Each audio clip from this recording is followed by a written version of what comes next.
I worked 2 jobs to save for my child's education, only to learn that my partner secretly took that money to pay off their own debt.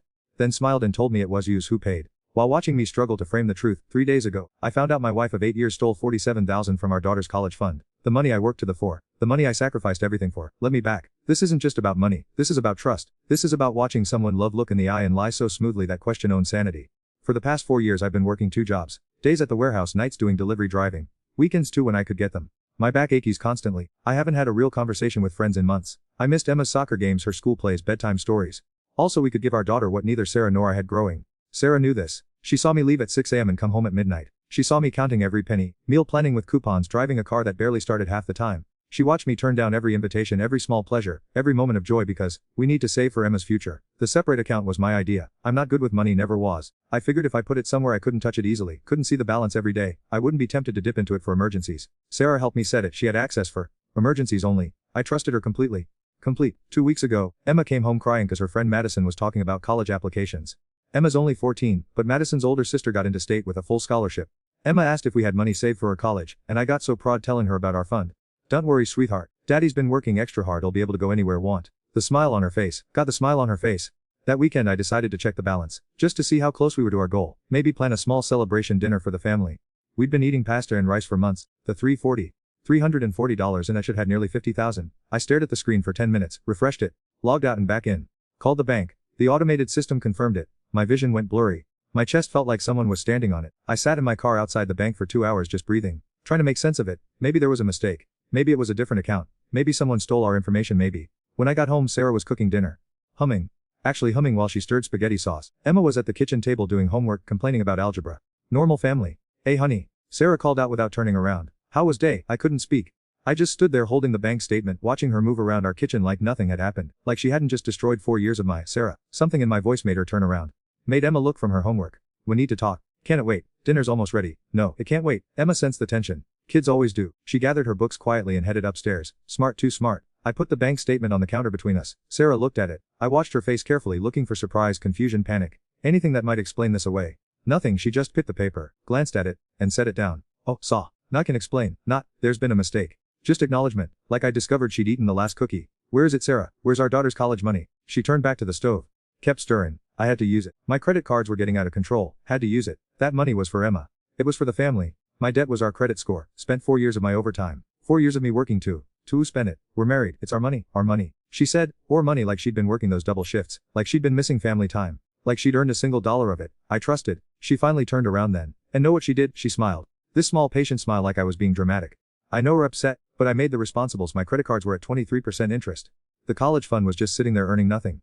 Just sitting there earning nothing. 4 years of my earning nothing. How long? My voice sounded strange, even to me. How long have been taking it? It wasn't taking, it was using our family resources appropriately. How long? She sighed like I was exhausting her. The first withdrawal was about 6 months after started the account. 6 months, she'd been stealing from our daughter for over 3 years. The shopping trips, I said, pieces falling into place. The new clothes. The spa days with sister. The girls' weekends. I deserved those things. We're working all the time. I was lonely. She was lonely. So she stole from our child. What am I going to tell Emma? Don't need to tell her anything. She's 14. College is years away. We have time to save again. We have time. Like she was planning to help. Like she hadn't just proven I couldn't trust her with $1, let alone thousands. That's when it hit me. The real betrayal wasn't the money. It was the lying. It was watching me for years while she spent what I earned. It was letting me stress over every expense while she had a secret slush fund. It was the smile on her face when I discovered it. It was the way she said, like she'd sacrificed anything at all. I slept in the guest room that night, and the next night, and tonight. Sarah keeps acting like this is something we'll get over. Like it's a small disagreement about household finances. She made my favorite dinner yesterday. Asked if I wanted to watch a movie.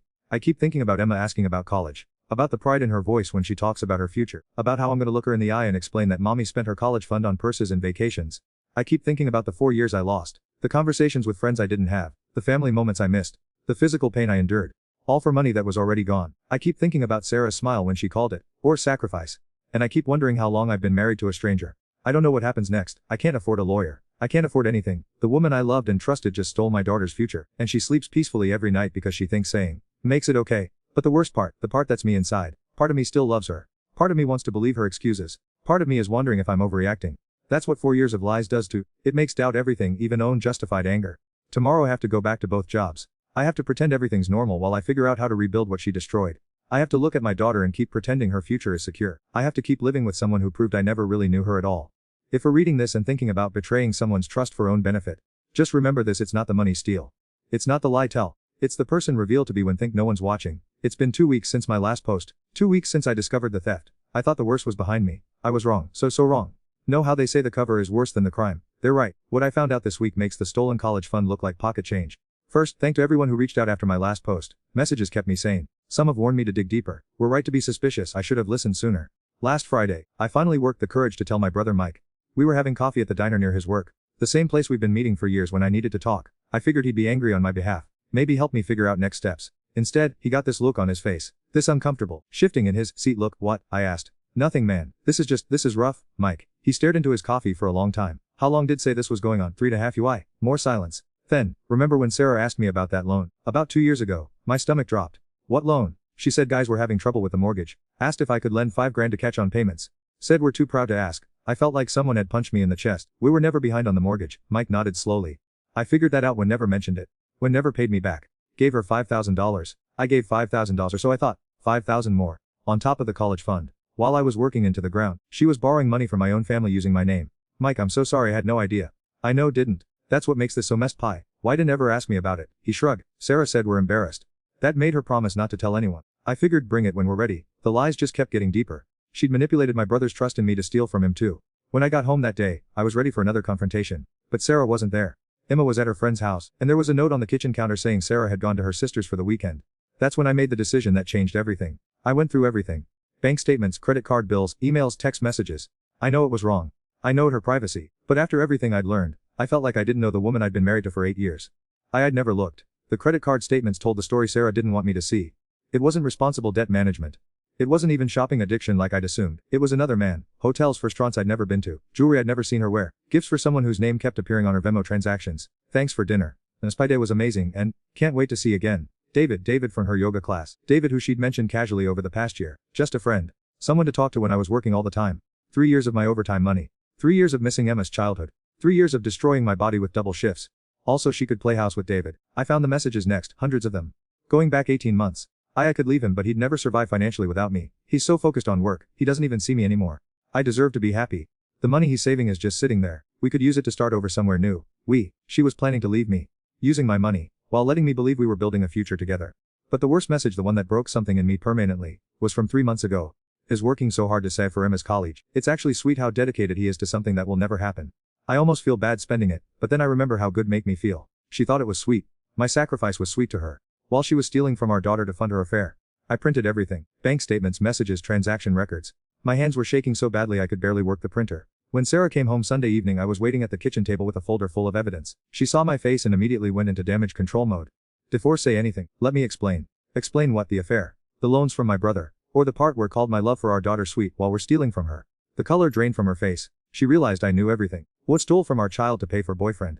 It's not what think. It's exactly what I think. It's worse than what I thought. She sat down across from me and for a moment I saw a flash of the woman I married. Vulnerable. Sorry, human. I was lonely, okay, we're never here. I felt like I was raising Emma alone. So decided to steal from Emma to pay for dates with another man. It wasn't supposed to go this far. Which part, the affair or the theft? Tears started rolling down her cheeks. Real tears, not the crocodile tears from 2 weeks ago. Neither. I don't know. I just wanted to feel alive again. I love our family. Love David, and his name is all over bank account. That's over. I ended it last week, because got caught. Not because it was wrong. She couldn't argue with that. What now? She asked. Now explain to Emma why her college fund is gone. Explain to my brother why I stole from him. Figure out how to live with. And us. I looked at this woman who'd shared my bed for 8 years. Who'd held my hand when we brought Emma home from the hospital. Who'd promised to love and honor me through better or worse. There is no us. There never was. There was just me, working to while lived a double. The divorce papers are being filed Wednesday. Sarah can keep the house. I can't afford the mortgage anyway without the college fund as a safety net. Emma will live with her primarily but I'll see her every other weekend and Wednesday nights. Emma still doesn't know about the money. Or the affair. Sarah begged me not to tell her, and honestly, I don't have the heart to destroy our daughter's image of her mother. Not yet, but Emma's smart. She's asking why daddy sleeps in hotels now, why mommy cries all the time, why we can't afford pizza nights anymore. Kids feel everything even when try to protect them. Yesterday Emma asked if we were getting divorced. I couldn't lie to her. Yes, sweetheart, we are. Is it because of me? The question nearly killed me. No baby. It's because grown-ups sometimes make mistakes that the people they love did make a mistake, daddy. I thought about it for a long time before answering. Yes, I trusted someone who wasn't trustworthy. Will still be my daddy. Forever and always. Nothing will ever change that, but everything else has changed. The family dinners, the weekend movies, the security of home.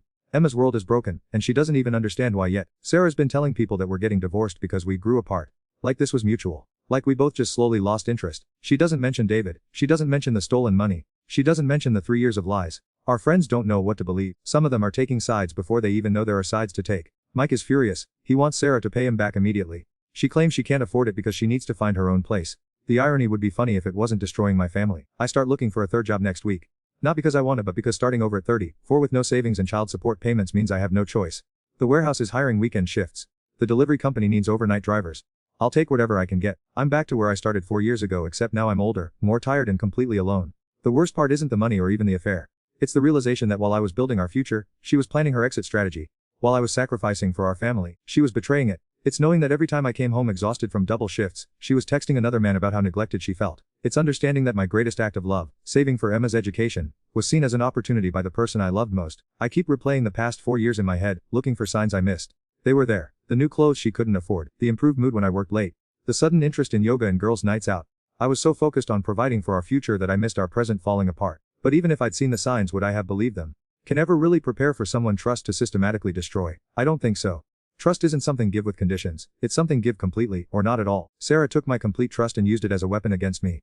The saddest part is that she probably thinks she's the victim in this story. The neglected wife who found love elsewhere. The woman who made hard choices to manage family finances. She doesn't see herself as someone who stole from a child. She doesn't see herself as someone who let her husband destroy his health for money she was already spending. She sees herself as someone who deserves to be happy, regardless of who gets in the process. And maybe that's the scariest realization of all. The person I loved most in the world was capable of this level of betrayal while still seeing herself as a good person. Tomorrow I tell Emma we're moving to a smaller apartment. I tell her that money will be tight for a while. I try to explain why her is changing without explaining who's responsible. I keep working multiple jobs not for college savings anymore but just to survive.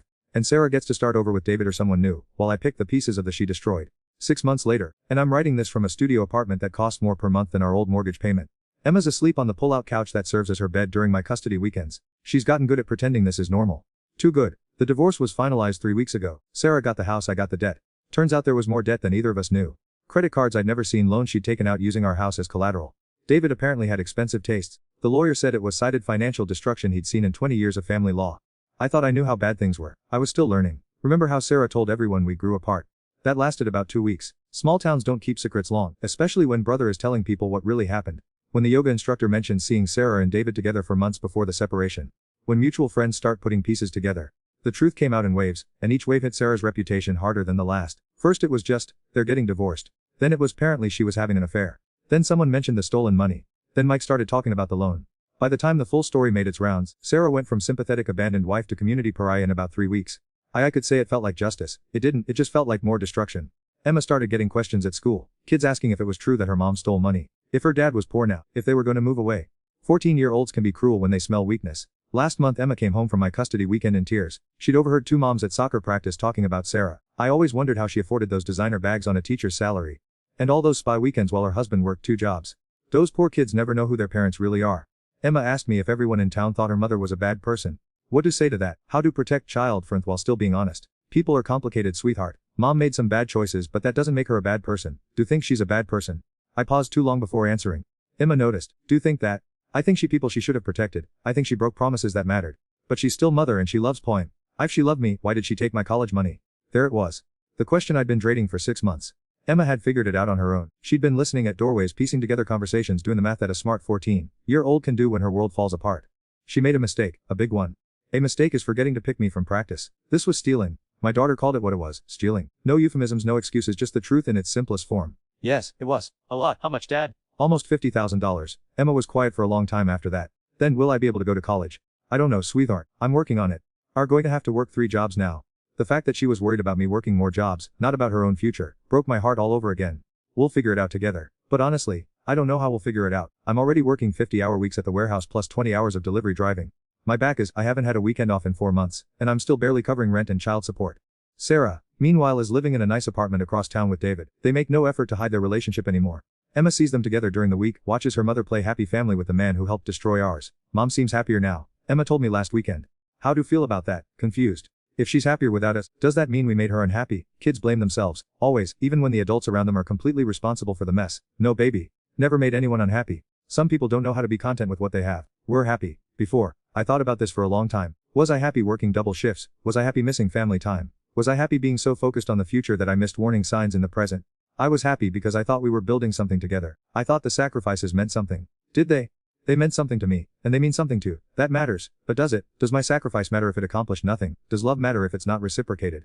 Does trust matter if it's weaponized against? I've been asking these questions for 6 months now. The community response has been mixed. Most people are sympathetic, but there's an undercurrent of judgment. Why didn't I see the signs? Why did I monitor our finances better? How could I be so naive? Some people act like financial infidelity and actual infidelity are somehow my fault. Like I drove Sarah to it by working too much, paying too little attention, being too focused on money. Last week Sarah's sister cornered me at the grocery store. No, Sarah was really lonely while we're working all the time. Sarah was stealing from our daughter while I was working all the time. She made mistakes but weren't exactly husband of the year. I was working 2 jobs to save for Emma's future. We're obsessed with money. Sarah needed emotional support. I commit Paul. Everything isn't black and white. But some things are black and white. Stealing from child is black and white. Lying to spouse for years is black and white. Using husband's sacrifice to fund betrayal is black and white. I'm tired of people trying to find gray areas in Sarah's choices. I'm tired of being told that I somehow contributed to my own victimization. The hardest part isn't the money or even the public humiliation. It's watching Emma navigate this new reality. She's protective of me now in ways that 14-year-olds shouldn't have to be. She asks if I'm eating enough, if I'm getting enough sleep, if I need help with anything. She's becoming the in our relationship because the actual adults in her failed her. Last month, she got accepted into the honors program at school. Her grades have actually improved since the divorce, like she's channeling her anger into achievement. I'm gonna get a scholarship, she told me. So don't have to worry about college. Emma, don't have to. Yes I do. Mom took my college money so now I have to earn it back. A 14-year-old shouldn't have to earn back what was stolen from her. A 14-year-old shouldn't have to plan around her mother's betrayal. But Emma is stronger than both of her parents. She's learned lessons about teen responsibility that she never had to learn. She's also learned that people can smile at while destroying that. Family money isn't always family money, that love doesn't guarantee loyalty. These aren't lessons any child should learn from their own parents. I think about the father I used to be. The one who believed hard work and sacrifice automatically led to security and happiness. The one who thought trust was earned through consistency and devotion. The one who believed that marriage meant partnership, even when it got difficult. That father died 6 months ago when I saw the bank statement. The father I am now is more careful, more suspicious, more tired. I double check everything, trust nothing at face value, assume the worst until proven otherwise. Who I've become, but I can't go back to who I was. That person was too vulnerable, too trusting, too naive. Emma deserves better than both versions of me. Sarah texts me occasionally about parenting effectively and putting Emma first. She sends articles about how divorce affects children, as if she wasn't the architect of this particular destruction. She wants us to go to family counseling together. To heal as a unit and model healthy conflict resolution. The woman who stole from our daughter wants to model healthy behavior. I haven't responded to any of her messages. David sent me a Facebook friend request last week. I stared at it for 10 minutes before declining. The audacity of these people knows no bounds. Some nights I lie awake doing math. How long will it take to save $50,000 again? At my current income, with child support and living expenses, the answer is never. Emma will graduate high school before I save half of what Sarah stole. I've started looking into trade schools, community colleges, anything that might give Emma options that don't require a fortune in tuition. But she shouldn't have to settle for community college because her mother funded an affair with her education money. She should have choices. She should have the future I worked to trying to provide. The worst part is that Sarah gets to start over. Clean slate, new relationship, no consequences beyond social embarrassment in a town she's already planning to leave. I get to rebuild from nothing while carrying the weight of her choices. I get to explain to Emma why hers is smaller now, why money is tight, why trust is complicated. I get to live with the knowledge that my greatest act of love was turned into someone else's selfish indulgence. The lawyer said I could pursue criminal charges for that stealing from accounts under false pretenses is a felony in our state. I won't get money back, he warned, but it might feel like justice. I thought about it for weeks. Imagine Sarah in handcuffs, Emma visiting her mother in jail, explaining to my daughter that mommy is in prison because she's a thief. I couldn't do it. Not to Emma, so Sarah gets away with it, all of it. The theft, the affair, the years of lies, the destruction of our family. She gets to be happy while I work to trying to clean her mess. If we're reading this and thinking about betraying someone who trusts, remember this: it's not just about the money take, or the promises break. It's about the child who has to grow too fast because her parents failed her. It's about the person who gave everything watching choose someone else with their sacrifice. It's about communities torn apart by lies and families destroyed by selfishness. But mostly, it's about looking in the mirror years later and knowing that when someone loved enough to destroy themselves for family's future, loved more than loved them back, the person betrayed will survive and rebuild, but the person become in the process of betraying them is who will be forever.